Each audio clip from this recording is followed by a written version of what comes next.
मिलिन्दमूर्तिं गन्धर्वदर्पदमनं कमनीयकान्तिं श्रीजानकी वदन चन्द्रचकोररूपं साकेतनाथमजितं सततं नमामि। दूरवादलतनुं तरुणाब्जनेत्रं हेमाम्बरं परिभूषणभूषिताङ्गं कन्दर्पकोटिकमनीयकिशोरमूर्तिं पूर्तिं मनोरथभुवां भज जानकीशं कौशलेन्द्रपरिकञ्जमण्डलौ कोमलाभजमहेशवन्दितौ जानकी करसरोजलालितौ चित्रकस्समभृङ्गुसंज्ञौ यत्र यत्र रघुनाथकीर्तनं तत्र तत्र नमस्तकाञ्जलिं वासवारि परिपूर्णलोचनं मारुतिं नमतराकान्तकम् कृपा के निधान हनुमान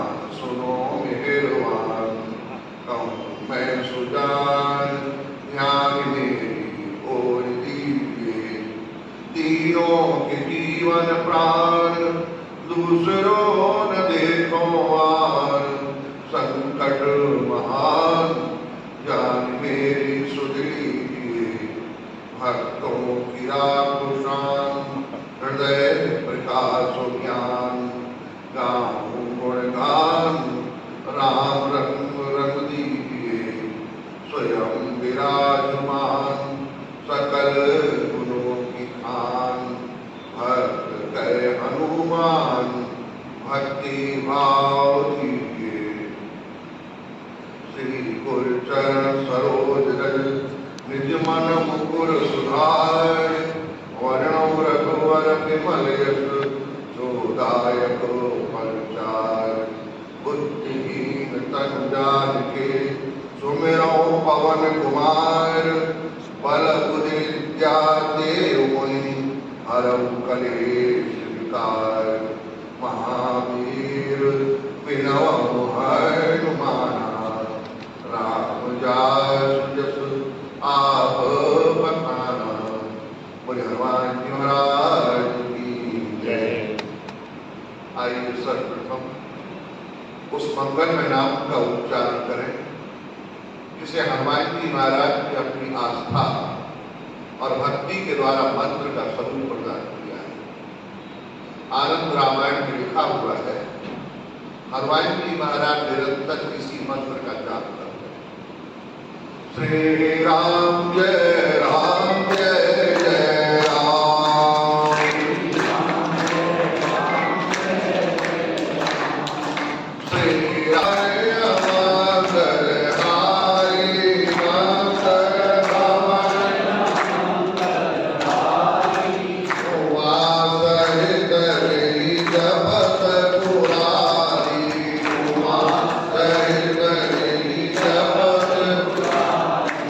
Krishna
श्री राम जय राम जय जय राम। शक्ति एवं मेरी निजात्मा में उपस्थित प्रभु प्रेम, मर्यादा पुरुषोत्तम प्रभु राम की कृपा से श्री रामलीला कमेटी के तत्वावधान में भगवत चर्चा का जो सुयोग बना है, उसमें आपके समक्ष रामचरितमानस के उत्तरकांड में वर्णित अंगद विदाई की चर्चा की जाए। अंगद जी भगवान राम के अनन्य भक्त हैं। वे भगवान के श्री चरणों में रहना चाहते हैं और इसके लिए वो प्रभु राम के श्री चरणों में बड़ी सुंदर प्रार्थना करते हैं और अपनी प्रार्थना में वो भगवान को बड़े सुंदर सुंदर विशेषण देते हैं। वे भगवान राम से कहते हैं, सुन सर्वज्ञ कृपा सुख सिंधो दीन दया कर आरत बंधो। हे सर्वज्ञ, हे कृपा सिंधु, हे दीन दयाकर, हे आरत बंधु, सुनिए।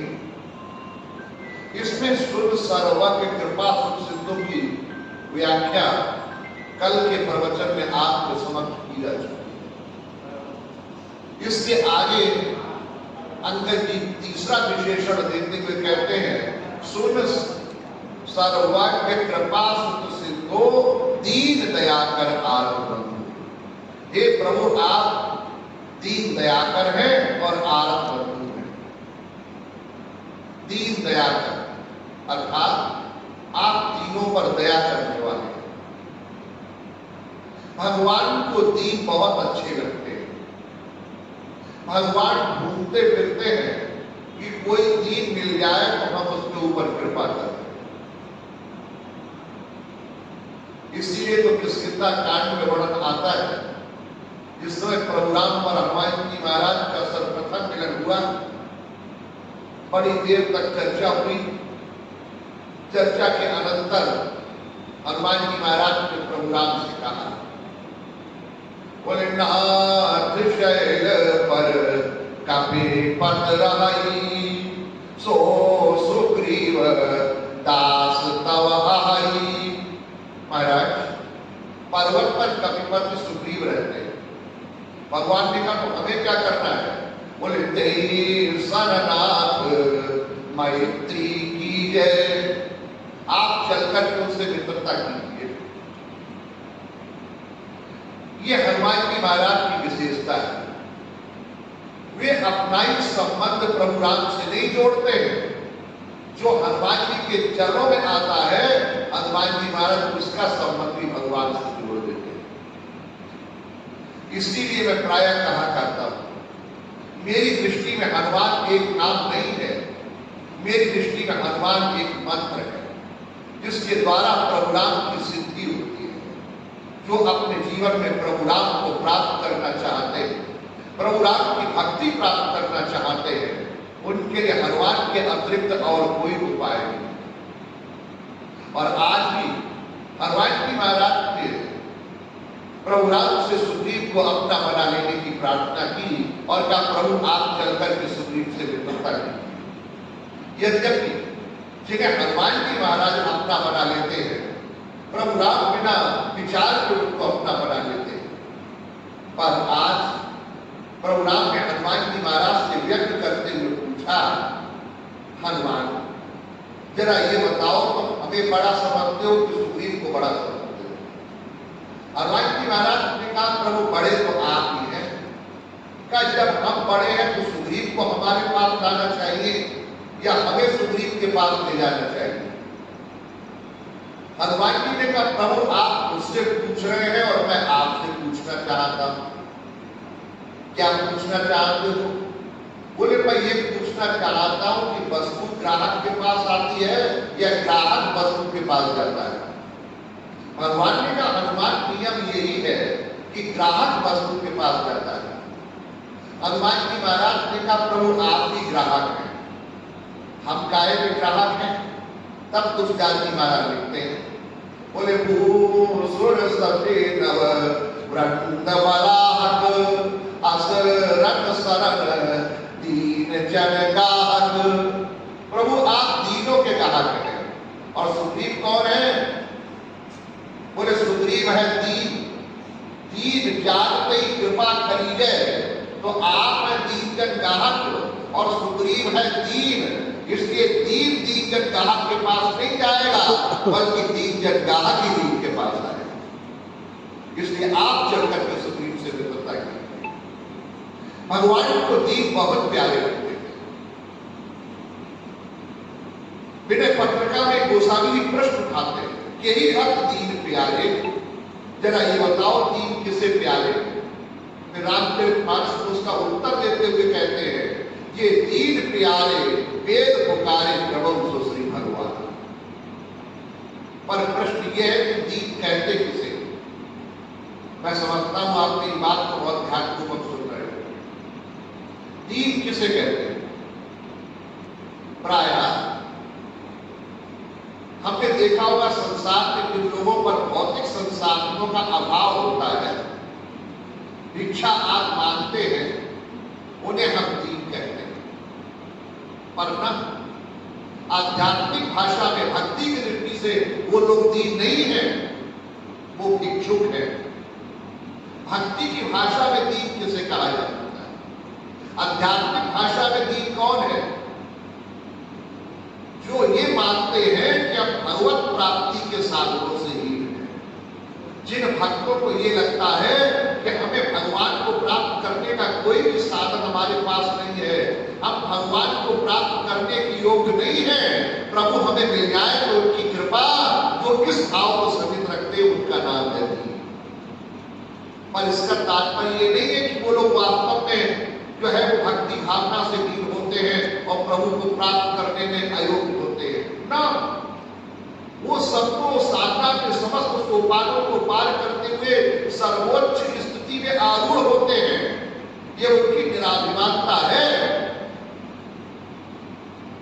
उन्हें लगता है कि हम भगवान को प्राप्त करने लायक नहीं। और इस दृष्टि से विचार करें तो भरत जी भी दीन है, हमारे हनुमान जी महाराज भी दीन है, विभीषण जी भी दीन है, सुतीक्षण जी भी दीन है, सबरी जी भी दीन है। क्यों? इसलिए ये सब भक्त साधना के चरम पर पहुंचे हुए हैं, लेकिन सबको यही लगता है कि हम भगवान को प्राप्त करने के काबिल नहीं। इस भाव का नाम है दीनता। और यही दीनता आपको इन सब भक्तों में दिखाई दी। आप जानते हैं भरत जी महाराज भगत शिरोमणि, रामचरितमानस में दो ही भक्तों को भगत शिरोमणि कहा गया, एक प्रहलाद जी को और दूसरे भरत जी को। प्रहलाद जी को गोस्वामी दास जी महाराज कहते हैं भगत शिरोमण है प्रहलाद। भरत जी भी भगत शिरोमणि है। बृहस्पति देव इंद्र से कहते हैं भगत शिरोमण भरत ते जन डर बहु स्वरूपाल। तो भरत जी महाराज कौन है? भगत शिरोमणि। लेकिन उन्हें भी लगता है कि हम प्रभु को प्राप्त करने के लायक नहीं है, प्रभु को प्राप्त करने के योग्य नहीं है, हमें तो प्रभु मिलेंगे तो अपनी कृपा से मिलेंगे। इसीलिए वर्णन आता है जब महाराज दशरथ का अंतिम संस्कार संपन्न हो गया, गुरुदेव वशिष्ठ ने अयोध्या की सारी प्रजा बुलाई। गुर्जर बैठे, परिजन बैठे, गुरुदेव वशिष्ठ बैठे, माताएं बैठी हैं और सबके बीच में हाथ जोड़े हुए बैठे हैं श्री भरत। चर्चा का आरंभ करते हुए गुरुदेव ने कहा, बोले भरत राय राजपद तुम का दीना, पिता वचन पुर चाहिए कीना, तरे राम जे बच नहीं लागी, तन पर भयो राम विरहाई, न पाई वचन प्रिय नहीं प्रिय प्राणा, कराओ तात बिटु वचन प्रवाना, कराओ शीस धरि भूप रजाई, है तुम का सब हाथ भराई। गुरुदेव ने प्रस्ताव रखते हुए कहा, भरत जानते हो तुम्हारे पिता को अपने प्राणों से प्रेम नहीं था, अपने बच्चों से प्रेम था। और बच्चों का पालन करके उस महापुरुष ने अपने प्राणों का परित्याग कर दिया। अतः मैं चाहूंगा कि उन्हीं बच्चों को आदर देते हुए तुम्हें राज्य को स्वीकार कर लेना चाहिए। है तुमका सब हाथ भलाई, तुम्हारा सब प्रकार से कल्याण होगा। और जब गुरुदेव ने प्रस्ताव रखा तो मंत्रियों ने प्रस्ताव का समर्थन किया।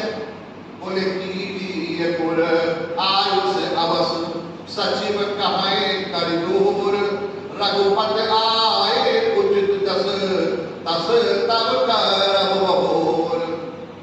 और जब गुरुदेव ने प्रस्ताव रख दिया, मंत्रियों ने समर्थन कर दिया, तो अंत में कौशल्या अम्मा ने अनुमोदन करते हुए कहा, क्या कहा?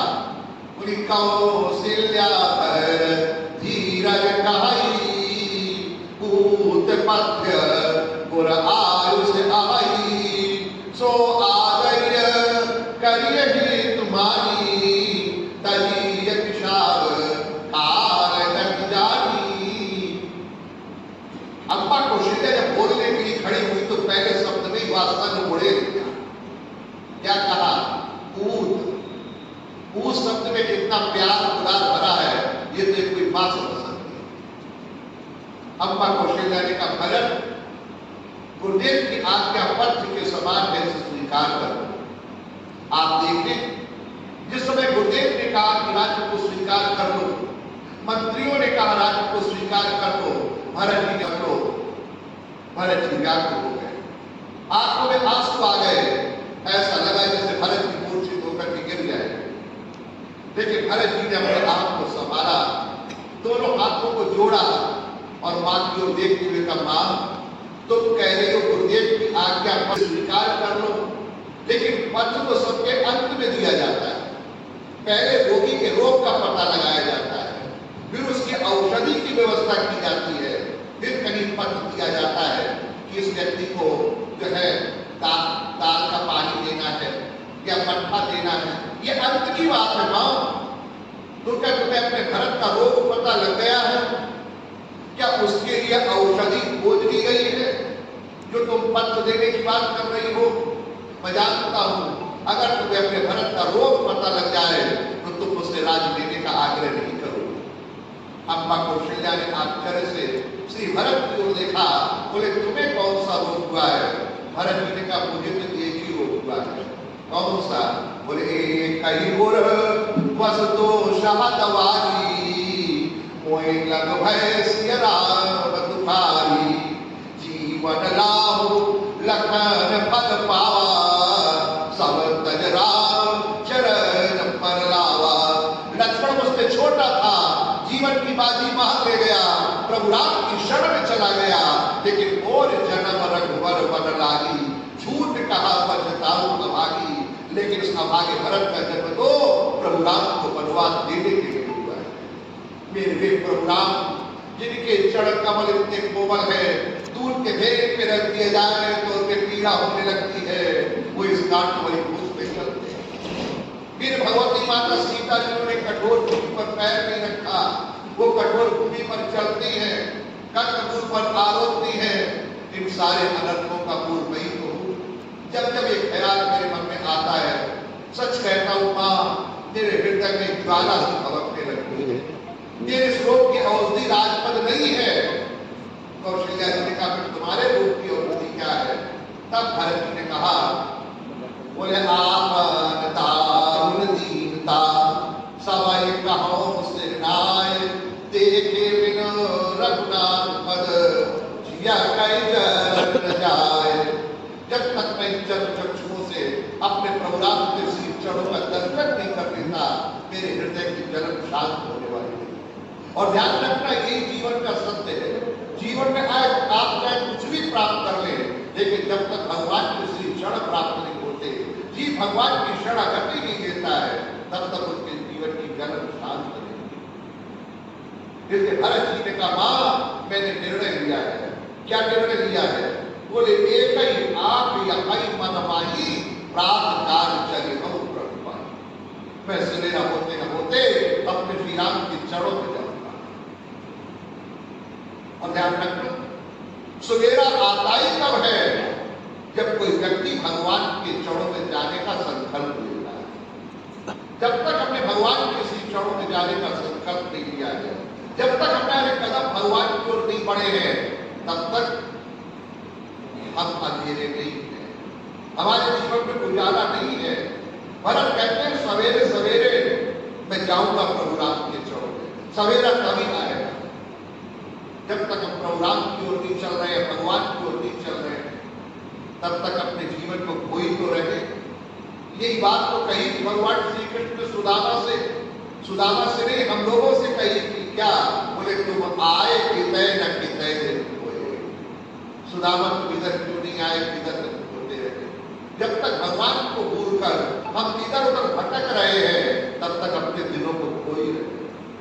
दिनों की सार्थकता तो तभी है जब हमारे कदम भगवान की ओर बढ़े, हमारे हृदय में भगवान की भक्ति, भगवान का प्यार बढ़े, तभी दिनों की सार्थकता है। भरत जी ने कह दिया एक ही आप यहाँ मनमानी, आप माने लक्ष्य। मेरे जीवन का एक ही लक्ष्य है। हम लोगों को तो अपने लक्ष्य का ही पता नहीं, और जिसके जीवन में कोई लक्ष्य नहीं होता है वो कहीं नहीं पहुंच पाता है। आपने फव्वारे को देखा, कोई लक्ष्य ना होने के कारण ऊपर जाके भी बिखर जाता है। ऐसे ही जिनका कोई लक्ष्य नहीं होता है वो बिखर जाते हैं। भगवान को चलने वाले को अपना लक्ष्य निर्धारित करना होता है। संसार मेरा लक्ष्य है कि भगवान मेरा लक्ष्य है। भरत जी ने घोषणा करके कहा एक ही आप, मेरा एक ही लक्ष्य है। क्या पूरे प्रातः काल चले हम प्रभु पाए, सवेरा होते ना होते फिर सब कुछ छोड़कर अपने प्रभु राम के पास जाऊंगा। तब किसी ने भरत जी से पूछा आप तो अपने आप को पापी कहते हैं, वो समान को पाप निवासु चेलक सी राम मनुवासु। आप तो अपने आप को अपराधी कहते हैं, जब मैं अनफल अपराधी भाई कोई कारण सकल उपाधि। आप तो अपने आप को सारे अनर्थों का मूल कहते हैं, मही सकल अनर्थ कर मूला। फिर भी क्या इस लायक अपने आप को समझते हैं कि प्रभु राम के पास जा सके। तब भरत जी ने अपनी दीनता को प्रकट करते हुए कहा बोले सच है, जब मैं अपनी ओर देखता हूं तो मुझे लगता है मैं भगवान के पास जाने योग्य नहीं। क्यों? बोले जब जब जन्म कुमार होते मैं सदा सदो, मेरा जन्म कुमारता से हुआ है, मैं सदैव का दोषी हूं, मैं भगवान को पाने के लायक नहीं हूं। तो क्या भगवान आपको नहीं मिलेंगे? मिलेंगे कैसे? बोले आपन जान का त्याग है कोई रघुवीर भरोसा। मुझे उनका भरोसा है, वो अपना जान करके मुझे स्वीकार कर देंगे। अपनी योग्यता पर भरोसा नहीं है, अपनी भाव भक्ति पर भरोसा नहीं है, उनकी दया और करुणा पर मुझे भरोसा है। उनके संबंध का आपन जान का त्याग है। चमन उजड़ गया कुछ यादगार बाकी है, चमन उजड़ गया कुछ यादगार बाकी है, कहीं कहीं पे निशाने बहार बाकी है। कैसे कह दे कि सहारे तमाम टूट गए, अभी तो रिश्ते